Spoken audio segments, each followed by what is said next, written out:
Ma femme a publié sur Reddit « Mon mari est inutile et fauché », récoltant 10 000 votes positifs. J'ai commenté « Il paie aussi ta facture de carte bancaire, mais plus maintenant ». Ensuite, j'ai coupé ses cartes. Elle s'est précipitée pour supprimer la publication lorsque les commentaires se sont retournés contre elle. Moi, homme de 38 ans, je suis tombé sur la publication par accident. Un accident total. L'un de mes collègues me l'a montré pendant la pause déjeuner, riant d'une diatribe d'un conjoint arrogant qui faisait le buzz sur un sous-forum de conseil relationnel. Là, sur l'écran de son téléphone, se trouvait ma vie, mon mariage étalé pour que plus de 10 000 inconnus les jugent. Le nom d'utilisateur était quelque chose de générique, mais j'ai reconnu les détails immédiatement. Nous venions de nous disputer au sujet des finances 2 jours auparavant. Elle voulait réserver un week-end au spa pour elle et 3 amis. J'avais suggéré que nous économisions cet argent puisque nous sommes censés constituer un apport ensemble pour une maison plus grande. Le titre de sa publication, « Mon mari est inutile et fauché, mais il s'attend à ce que je reste dans ce mariage ». J'ai senti que mon collègue observait ma réaction, alors je suis resté neutre, j'en ai ri et j'ai dit quelque chose sur le fait que les gens sont fous en ligne. Je suis retourné à mon bureau et j'ai ouvert Reddit sur mon téléphone. La publication complète était pire. Bien pire. Mon mari, fin de la trentaine, est un poids mort complet. Il a un travail correct, mais n'a jamais d'argent pour quoi que ce soit d'amusant. Je voulais partir en voyage au spa avec mes copines, et il a dit que nous devions économiser. Pendant ce temps, il dépense de l'argent pour ses passe-temps des outils de menuiserie, tellement inutile et agit comme s'il était une sorte de pourvoyeur. Nous vivons dans un appartement médiocre, conduisons une voiture médiocre, et il a l'audace de me dire de mieux gérer mon budget. J'ai un excellent travail et je gagne mon propre argent. Je commence à penser que j'ai épousé un perdant fauché qui m'empêche d'avoir la vie que je mérite. Quelqu'un d'autre a-t-il affaire à un partenaire financièrement incompétent? Les commentaires étaient exactement ce qu'elle voulait. Meuf, fuis. Tu mérites mieux. Il abuse de toi financièrement en contrôlant tes dépenses. On dirait qu'il est menacé par ton succès. Divorce et trouve quelqu'un de ton niveau. 10 400 votes positifs, 856 commentaires. La plupart lui disaient de me quitter. Je suis resté assis là à fixer mon téléphone pendant probablement 20 minutes. Laissez-moi vous donner les faits réels. Je gagne 82 000 € en tant que chef de projet en ingénierie. Elle gagne 48 000 € dans la vente pharmaceutique. Ce ne sont pas de mauvais revenus, pour l'un comme pour l'autre. Mais voici ce qu'elle a commodément omis, l'appartement médiocre, 2 200 € par mois. J'en paie 1 750. Elle en paie 450. La voiture médiocre, un SUV de 2022 que j'ai acheté content après avoir économisé pendant 2 ans. Il est à mon nom. Elle le conduit quotidiennement. Sa berline de 2016 qu'elle possédait avant notre mariage reste au garage. La carte bancaire qu'elle utilise pour tout, utilisatrice autorisée sur mon compte. Je paie le solde total chaque mois, généralement entre 1 100 et 1 400 €. Ses prêts étudiants, je fais les paiements depuis 3 ans pendant qu'elle construit sa carrière. C'est 630 € par mois. Les outils de menuiserie dont elle s'est moquée, j'ai construit tout notre ensemble de salle à manger, la table basse et les meubles de la chambre. Cela nous a probablement fait économiser 3 700 €. Elle rapporte son argent, c'est sûr. Et elle en dépense chaque centime pour elle-même. Vêtements, dîner avec des amis, coffret par abonnement, son abonnement à la salle de sport, ses rendez-vous pour les ongles. Rien de tout cela ne va vers notre vie commune. Je n'ai jamais rien dit parce que je l'aimais. Je pensais que nous construisions quelque chose ensemble. Je pensais qu'elle appréciait ce que je contribuais. Apparemment, je suis juste un perdant fauché. J'ai créé un compte. Il m'a fallu 5 minutes pour penser à ce que j'allais dire. Puis j'ai commenté, « Salut, ici le mari de l'auteur de la publication. Histoire drôle. Cet appartement médiocre que tu détestes? Je paie 79% du loyer. Cette voiture médiocre que tu conduis tous les jours? Je l'ai achetée content, j'ai économisé pendant 2 ans. Cette carte bancaire que tu utilises pour tout? La mienne. Je la rembourse tous les mois. Ces prêts étudiants que tu n'as pas mentionnés? Je les paie depuis 3 ans. 630 € par mois. Mais tu as raison, je suis fauché parce que j'ai financé ton train de vie pendant que tu dis à Internet que je suis inutile. Bonne nouvelle cependant, j'ai aussi annulé ta carte il y a environ 10 minutes. Tu es la bienvenue pour payer tes propres factures maintenant. Bonne chance pour le week-end au spa. Je ne l'ai pas identifié ni rien. J'ai juste laissé ça là. Ensuite, je me suis connecté à mon compte bancaire et je l'ai retiré en tant qu'utilisatrice autorisée. J'ai appelé la banque, je leur ai fait annuler sa carte physique. Terminé. Ensuite, je suis rentré chez moi et j'ai préparé le dîner comme si de rien n'était. Elle est rentrée vers 19 h. Salutations normales. Elle s'est plainte de sa journée, a demandé ce qu'il y avait pour le dîner. Je lui ai dit que les pâtes étaient sur le feu. Vers 20 h 30, je l'ai entendue crier depuis la chambre. Elle est sortie en courant avec son téléphone, le visage rouge. As-tu commenté ma publication? J'ai levé les yeux de mon livre. Quelle publication? Tu sais quelle publication? Oh, celle où tu m'as traité de perdant fauché devant 10 000 personnes? Ouais, j'ai commenté. Ça semblait juste.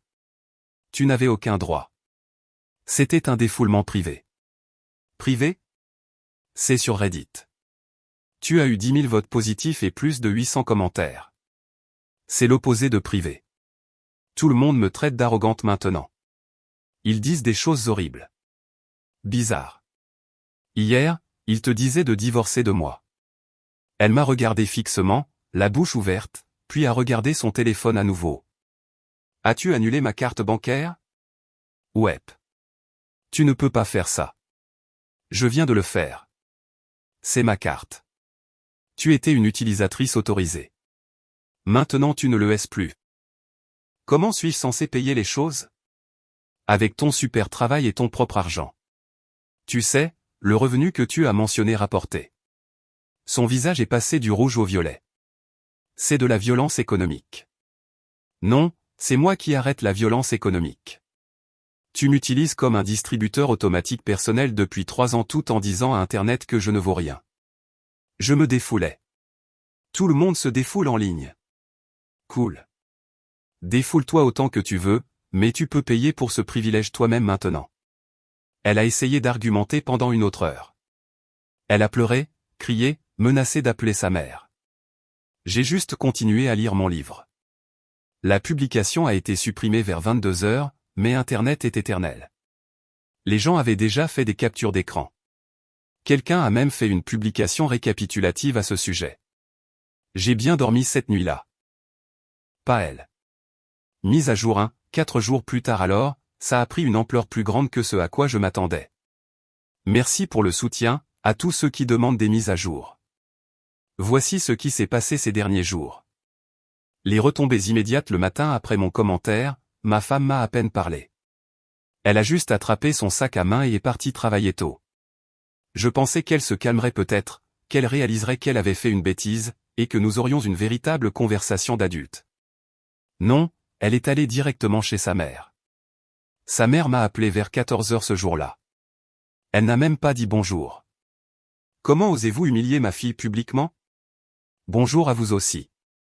Elle est dévastée. Savez-vous ce que vous avez fait? J'ai répondu avec des faits à une publication où elle me traitait publiquement d'inutile et de fauché. Elle ne faisait que se confier à des inconnus. Vous en avez fait une affaire personnelle. Elle en a fait une affaire personnelle quand elle a partagé des détails intimes de notre mariage et de nos finances avec 10 000 personnes. Ces points Internet ne comptent pas. Votre mariage, si. Exactement. C'est pourquoi je ne comprends pas pourquoi elle a étalé nos affaires en ligne au lieu de me parler. Elle dit que vous êtes contrôlant avec l'argent. J'ai payé 80% de nos dépenses pendant 3 ans, y compris ses prêts étudiants, pendant qu'elle dépense l'intégralité de son salaire pour elle-même. Ce n'est pas être contrôlant. C'est être un paillasson. Sa mère a bafouillé pendant 1 minute. Eh bien, le mariage consiste à se soutenir mutuellement. D'accord. Alors, quand commence-t-elle à me soutenir? Elle m'a raccroché au nez. Le drame du groupe d'amis ma femme a apparemment passé les 2 jours suivants à appeler tous ceux que nous connaissons, leur disant que j'abusais d'elle financièrement en annulant sa carte bancaire, se peignant elle-même en victime. La plupart de nos amis sont communs des gens que nous avons rencontrés via des activités partagées ou des relations de travail. Elle s'attendait à ce qu'ils prennent son parti immédiatement. Cela s'est retourné contre elle de manière spectaculaire. Notre amie, je l'appellerai Amia, m'a envoyé un SMS le 3e jour, et ta femme vient de m'appeler en pleurant parce que tu as annulé sa carte bancaire. J'ai demandé pourquoi elle n'utilisait pas sa propre carte et elle n'a pas pu me donner une réponse claire. Puis je me suis souvenu qu'elle se vantait de ne jamais utiliser son propre argent pour quoi que ce soit d'inutile. Est-ce que tu vas bien? Un autre couple dont nous sommes proches nous a contactés, nous avons vu la publication Reddit avant qu'elle ne soit supprimée. Quelqu'un nous a envoyé des captures d'écran. Nous n'avions aucune idée que tu couvrais presque toutes vos dépenses. Pourquoi ne nous l'as-tu pas dit? Parce que je ne pensais pas que cela importait. Je ne pensais pas que ma femme tenait les comptes. Il s'avère que j'étais le seul à ne pas tenir les comptes. La conversation de groupe d'amis que ma femme a lancée, ironiquement, était apparemment le chaos. La moitié des gens la défendaient, l'autre moitié soulignait que sa propre publication Reddit contredisait son histoire de victime. Elle a été exclue de la conversation par ses propres amis. La situation de la carte bancaire, c'est là que son sentiment que tout lui est dû s'est vraiment manifesté. 2 jours après que j'ai annulé la carte, elle a essayé de l'utiliser dans une boutique. Refusé. Elle a appelé le magasin depuis le parking, hurlant à propos d'une fraude. Ils lui ont dit d'appeler sa banque. Elle m'a appelé à la place. La carte ne fonctionne pas parce qu'elle est annulée. Réactive-la. Non. J'ai besoin d'acheter des choses. Utilise ta carte. Je n'ai pas assez de crédit disponible. Et voilà. Ses propres cartes étaient au plafond. Elle vivait au-dessus de ses moyens, utilisant ma carte comme débordement, et ne remboursait jamais ses soldes. On dirait un problème de budget. Tu es cruel. Je suis exactement aussi généreux que tu m'as décrit dans ta publication. Inutile et fauché, tu te souviens? Elle m'a raccroché au nez. Plus tard dans la soirée, elle est rentrée avec des sacs de chez Monoprix. Je n'ai pas demandé, mais j'ai vérifié notre compte bancaire. Elle avait transféré 370 € de l'épargne vers le compte courant et les avait dépensés immédiatement. Le compte d'épargne était joint. J'y avais mis 14 000 € au cours de l'année passée pour notre apport immobilier. Elle y avait mis 1100 €. J'ai transféré mes 14 000 € le soir même. Je les ai mis sur un nouveau compte dans une autre banque. Propriété exclusive. L'ultimatum jour 4. Elle a finalement essayé une approche différente. Elle est rentrée avec des plats à emporter qu'elle a payés. Elle s'est assise de manière étonnamment calme et raisonnable. Je pense que nous devons parler. D'accord. Je suis prête à m'excuser pour la publication. C'était inapproprié. D'accord. Et je pense que nous devrions aller en thérapie de couple. Bien sûr. Elle a cligné des yeux. Vraiment? Ouais. Je pense que la thérapie serait géniale. Nous pouvons parler des contributions financières, du respect mutuel, et de pourquoi tu as pensé qu'il était acceptable de m'humilier publiquement. Son visage s'est tendu. Je savais que tu me jetterais ça à la figure. Je ne jette rien du tout. J'accepte la thérapie. Bien, mais tu dois réactiver ma carte. Non. Quoi? Pourquoi pas? Parce que tu es une adulte avec un emploi. Tu as ton propre argent et tes propres cartes bancaires. Utilise-les. Mes cartes sont pleines. Alors rembourse-les. Avec quel argent? L'argent que tu gagnes. Le même argent que tu dépenses exclusivement pour toi-même depuis 3 ans. Comment suis-je censé payer le loyer, les factures et tout le reste? Et voilà. Elle avait finalement admis qu'elle s'attendait à ce que je continue à tout financer. Tu paies ta part. Je paie la mienne. Comme des colocataires. Colocataires ou mariés. Les gens mariés se soutiennent mutuellement. Tu as été clair sur le fait que tu ne veux pas me soutenir, alors nous partagerons les choses équitablement. C'est un motif de divorce, ça. Si tu veux divorcer, dépose une demande. Elle n'a pas répondu à cela. Elle a juste attrapé sa nourriture et est allée dans la chambre. Je dors sur le canapé maintenant. Pas parce qu'elle me l'a demandé, parce que je le veux. Les conséquences sur Reddit, cette publication récapitulative sur son fil original. Elle a pris encore plus d'ampleur. Plus de 25 000 votes positifs. Les gens disséquaient son arrogance, louaient ma réponse, et critiquaient généralement son attitude. Elle sait qu'elle a fait défiler compulsivement les pages, regardant des inconnus valider exactement ce que je ressens depuis des années. Quelqu'un a même fait une vidéo TikTok à ce sujet. Genre, quand tu traites ton mari de fauché, mais qu'en fait il finance toute ta vie. Elle a environ 500 000 vues. Elle est humiliée, et au lieu de réfléchir au pourquoi, elle s'enfonce dans son rôle de victime. Sa mère a appelé à nouveau, m'a dit que je ruine la réputation de sa fille. Je lui ai dit que sa fille a ruiné sa propre réputation. J'attends toujours ce rendez-vous de thérapie. D'une certaine manière, je ne pense pas qu'elle va réellement le programmer. Mise à jour 2 semaines plus tard, les 2 dernières semaines ont été une leçon magistrale d'arrogance.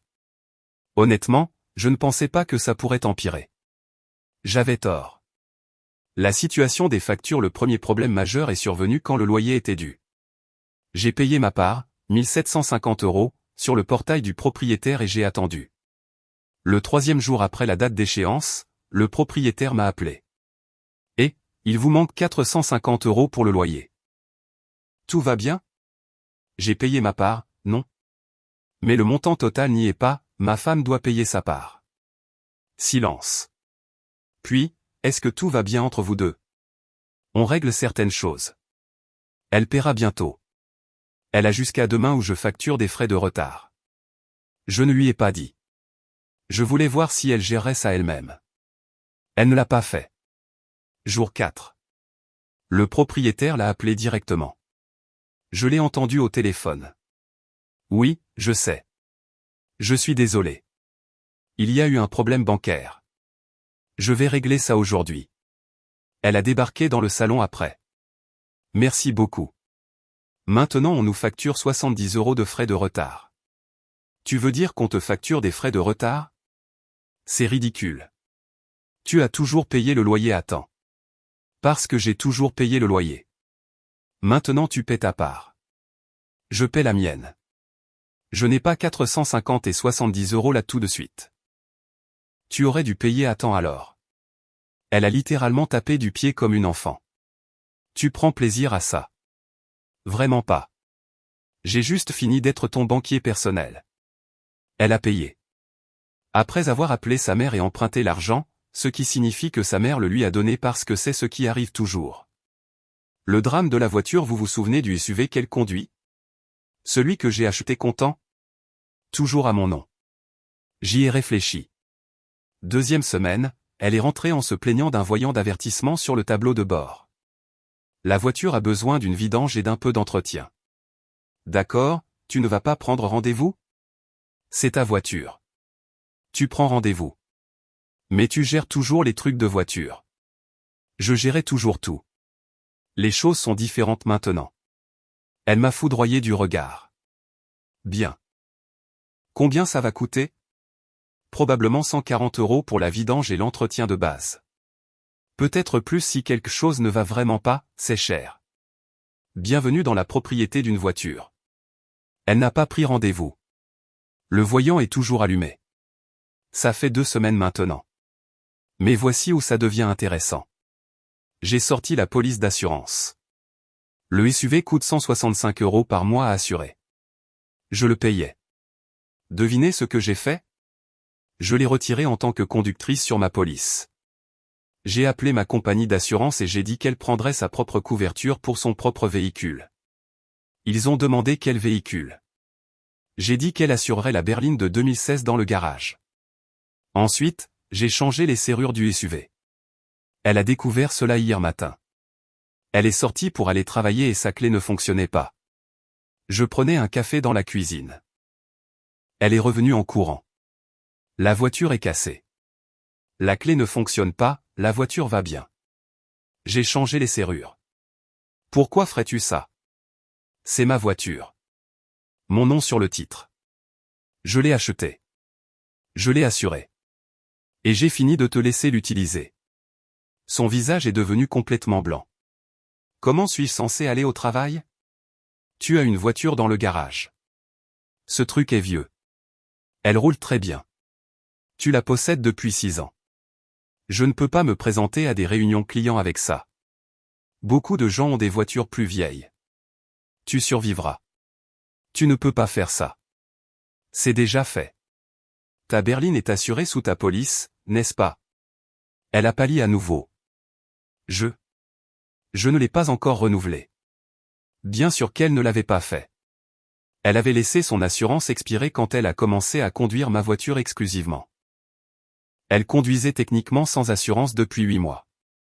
Mieux vaut régler ça aujourd'hui alors. Conduire sans assurance est illégal. Elle a appelé sa mère à nouveau. Je pouvais l'entendre hurler sur la façon dont je sabotais sa carrière et la piégeais. Sa mère m'a appelé 20 minutes plus tard. La conversation a été courte. Rendez-lui la voiture tout de suite. Non. Elle a besoin d'un moyen de transport fiable. Elle a un moyen de transport fiable. La berline fonctionne très bien. Vous avez acheté ce SUV pour elle. J'ai acheté ce SUV avec de l'argent que j'ai économisé pendant 2 ans.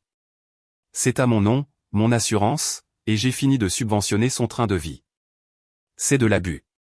C'est moi étant exactement aussi inutile qu'elle l'a décrit. Passez une bonne journée.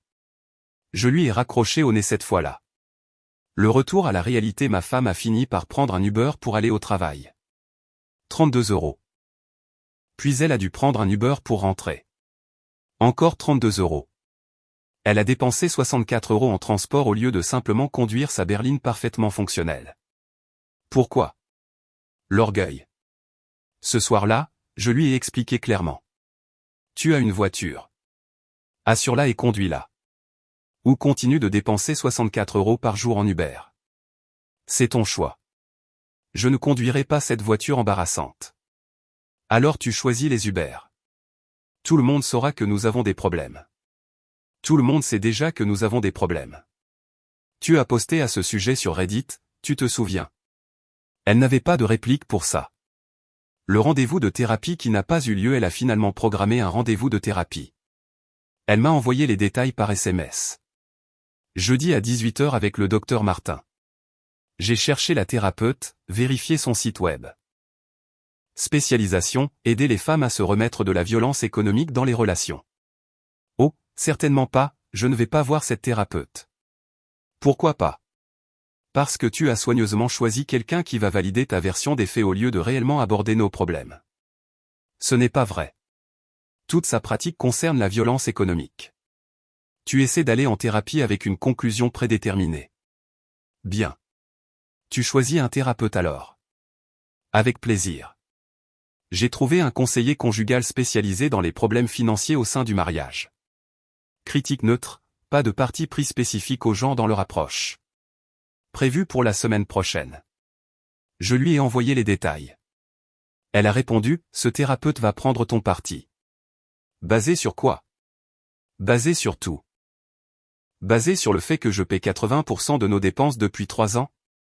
Pas de réponse à cela. L'effondrement du groupe d'amis, c'est là que les choses sont devenues vraiment intéressantes. Ce groupe d'amis que j'ai mentionné, il s'est complètement fracturé. Son amie proche, celle qui était censée aller au voyage au spa, m'a appelé. C'était dingue. Et, je dois te dire quelque chose. D'accord. Ta femme m'a demandé de mentir au conseiller à propos de ta violence économique. Elle voulait que je dise que je t'ai vu contrôler ses dépenses et l'isoler. C'est. Waouh. Ouais. Je lui ai dit, non, je ne t'ai jamais vu faire quelque chose comme ça.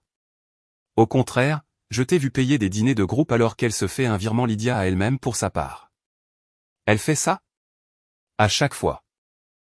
Elle commande la chose la plus chère, puis se fait un virement Lydia correspondant exactement à sa part depuis le compte joint, te laissant couvrir les frais de l'application et le pourboire. Je n'en avais aucune idée. Quoi qu'il en soit, j'ai fini. Je ne peux pas être ami avec quelqu'un qui veut que je mente à propos d'abus. C'est dégoûtant. Elle n'était pas la seule à avoir pris ses distances.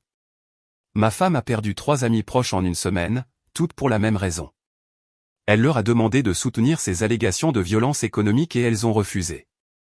La situation du logement, voici la chose qui me pèse. Nous louons. Le bail est à nos 2 noms. Je ne peux pas simplement la mettre dehors et je ne veux pas partir parce que j'aime l'appartement, mais je ne peux pas non plus continuer à vivre comme ça. Je lui ai dit que nous avions 3 options, aller en thérapie ensemble, travailler réellement là-dessus et trouver une répartition financière équitable pour l'avenir. L'un de nous déménage et nous nous séparons. Nous restons ici comme colocataires et partageons tout à 50-50 jusqu'à la fin du bail. Elle a choisi l'option 3 pour le moment. Ça me va. J'ai rédigé un accord de colocation, listé chaque dépense, divisé exactement par la moitié. Loyer, 1100 € chacun.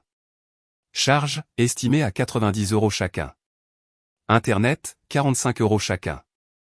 Courses, responsabilité individuelle. Je garde le SUV, elle a la berline. Nous gérons chacun notre propre assurance voiture, l'essence et l'entretien. Sa part s'élève à 320 € par mois minimum, plus sa propre nourriture, les dépenses de voiture, les factures de carte bancaire et toutes ses dépenses personnelles. Elle gagne 4000 € par mois après impôt. Ça va être serré pour elle. Vraiment serré. Elle l'a signé. Elle le devait. Parce que l'alternative était d'admettre qu'elle ne pouvait pas se permettre de vivre ici sans que je la subventionne. L'état actuel cela fait 3 jours sous le nouvel arrangement. Elle a payé sa part du loyer à peine. Elle a pris une assurance pour la berline, 195 € par mois, plus élevée que ce qu'elle espérait à cause de la couverture expirée. Elle achète des ramen et mange chez sa mère pour économiser sur la nourriture. Et elle est absolument misérable. Hier, elle a essayé une fois de plus. Ce n'est pas comme ça que le mariage est censé fonctionner. Tu as raison. Dans un vrai mariage, les partenaires se soutiennent mutuellement. Tu as été clair sur le fait que tu n'étais pas intéressé à me soutenir. Donc, nous y voilà. Je ne voulais pas dire ça comme ça. Tu m'as littéralement traité d'inutile et de fauché devant 10 000 personnes. J'étais frustré. Et j'ai fini d'être ton distributeur automatique. Tu veux un partenariat? Agis comme une partenaire. Tu veux un divorce? Fais une demande. Tu veux continuer à vivre ici comme des colocataires? Alors paie ta moitié. Elle est allée chez sa mère à nouveau. Elle est partie depuis 2 jours maintenant. Honnêtement, l'appartement est paisible sans elle ici. Je rencontre un avocat spécialisé en divorce la semaine prochaine. Juste une consultation, voir quelles sont mes options parce que je commence à réaliser quelque chose, elle ne me manque pas. La personne que je pensais qu'elle était me manque. Le rendez-vous de thérapie est toujours prévu. Nous verrons si elle se présente. Mise à jour 3, un mois plus tard, dernière mise à jour car ce chapitre est essentiellement clos maintenant. Voici comment tout s'est résolu. La séance de thérapie qui a tout changé, elle est arrivée en retard à la thérapie, mais elle est venue. Je pensais que peut-être nous ferions réellement des progrès. Le conseiller a commencé par des questions basiques, marié depuis combien de temps? Qu'est-ce qui nous amène ici? Quels sont les principaux problèmes? Je l'ai laissé commencer, supposant qu'elle avait répété. Elle n'a pas déçu. Elle s'est lancée dans un discours de 10 minutes sur la façon dont je suis financièrement contrôlant, comment je lui ai coupé les vivres sans avertissement, comment je l'ai humiliée publiquement, et comment elle ne peut plus me faire confiance. Le conseiller a pris des notes, a hoché la tête, puis s'est tourné vers moi. Votre perspective. J'ai sorti mon téléphone, montré au conseiller les captures d'écran de la publication Reddit originale, ma réponse, et les relevés bancaires de l'année passée montrant la répartition des paiements. J'ai payé 80% de nos dépenses de vie pendant 3 ans, y compris ses prêts étudiants. Elle a dépensé son salaire entier pour elle-même. Quand elle m'a publiquement traité d'inutile et de fauché, j'ai arrêté de subventionner son train de vie. C'est la situation. Le conseiller a tout lu, a pris environ 5 minutes, puis a regardé ma femme. Est-ce exact? Ma femme s'est tortillée. C'est plus compliqué que ça. En quoi? Il gagne plus d'argent. Bien sûr qu'il devrait payer plus. Avez-vous discuté de cet arrangement au préalable? Nous n'avions pas besoin de le faire. C'est comme ça que ça fonctionnait. Donc, vous avez décidé unilatéralement qu'il couvrirait la plupart des dépenses pendant que vous dépensiez votre revenu entièrement pour vous-même? Ce n'est pas eux. Je veux dire, nous sommes mariés. C'est censé être partagé. Le conseiller a regardé les relevés bancaires à nouveau. D'après ceci, il a partagé. Vous ne l'avez pas fait. Le visage de ma femme est devenu rouge. Vous prenez son parti. Je regarde les faits. Vous décrivez une violence économique alors que les preuves montrent que vous étiez la principale bénéficiaire financière dans cette relation. Elle s'est levée. C'est ridicule. Vous êtes partial. Je suis objectif, c'est pourquoi je peux voir que vous êtes contrarié d'avoir perdu l'accès à son argent, pas à propos de l'état de votre mariage. Ma femme a attrapé son sac à main et est sortie. Elle est juste partie. Le conseiller m'a regardé. Je suis désolé, mais je pense que vous savez ce que vous devez faire. Ouais, je le sais. Le dépôt de la demande de divorce, j'ai déposé la demande 3 jours plus tard. Aucun intérêt de faire traîner les choses. La loi ici permet le divorce sans faute, donc les raisons importées peu légalement, mais j'ai tout documenté quand même. La publication Reddit, les relevés bancaires, l'historique des cartes bancaires, la preuve de ses cartes personnelles au plafond tout en utilisant la mienne comme débordement. Mon avocat a tout regardé et a dit, cela va être simple. Vous avez gardé les finances quelque peu séparées. Vous avez la documentation de qui a payé quoi. Vous n'avez pas d'enfant. Elle a un emploi. Vous allez partager tous les actifs communs et partir chacun de votre côté. Qu'en est-il de la pension alimentaire?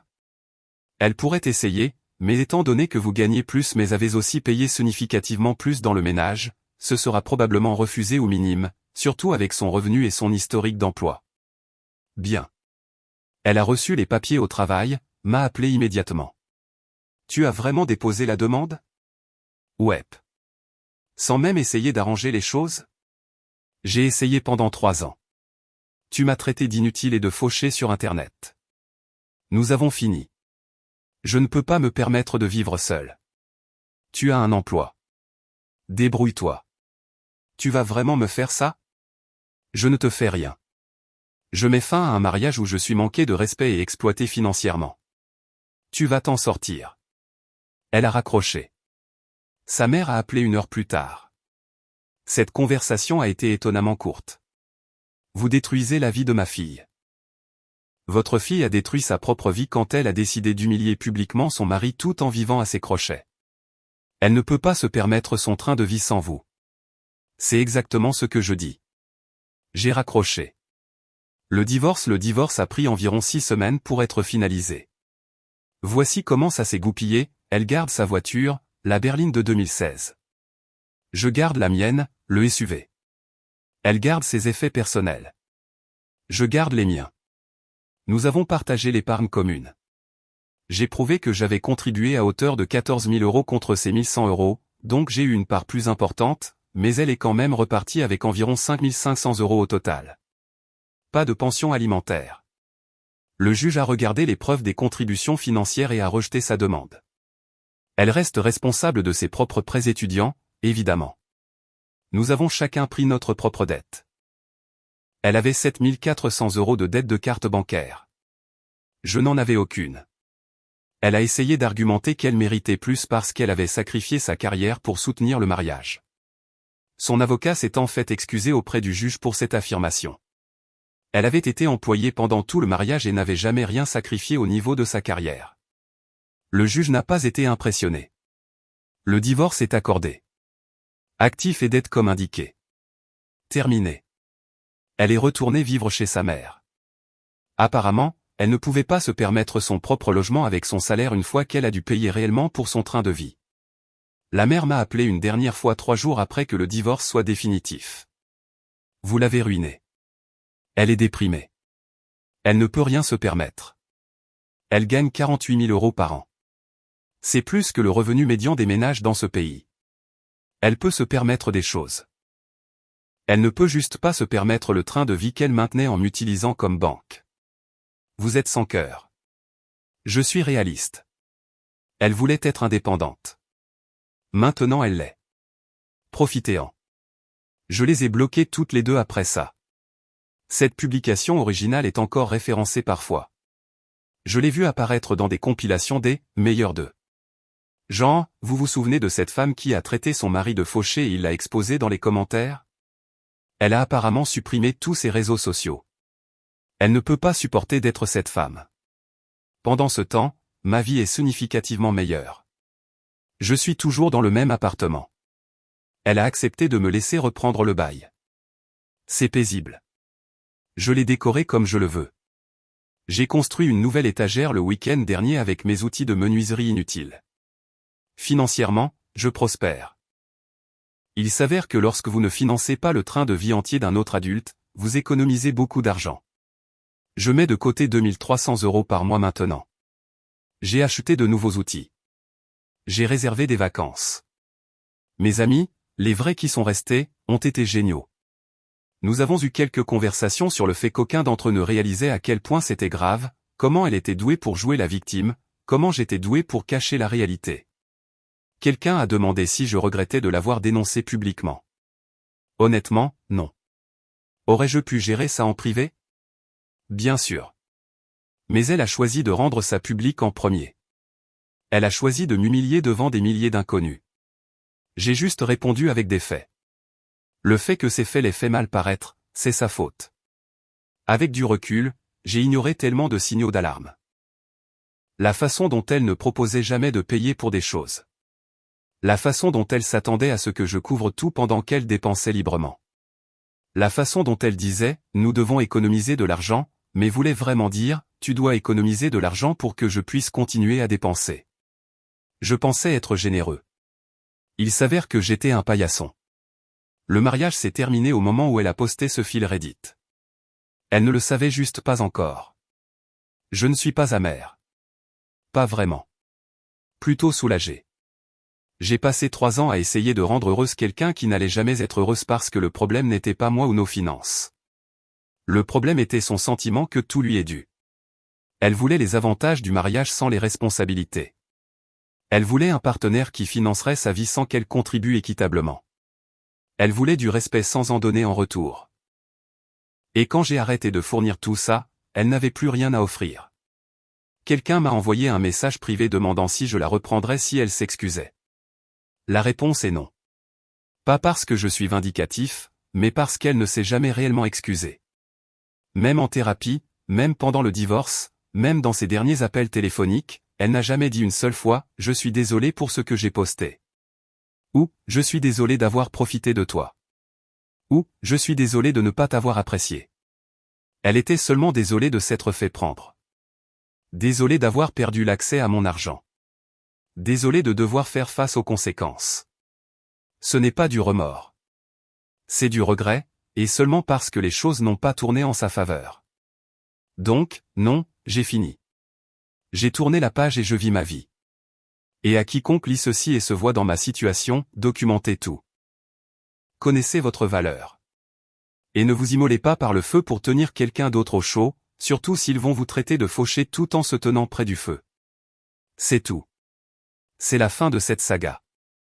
Merci d'avoir suivi, Reddit. Il est temps d'aller construire des meubles et de vivre ma meilleure vie de fauché inutile.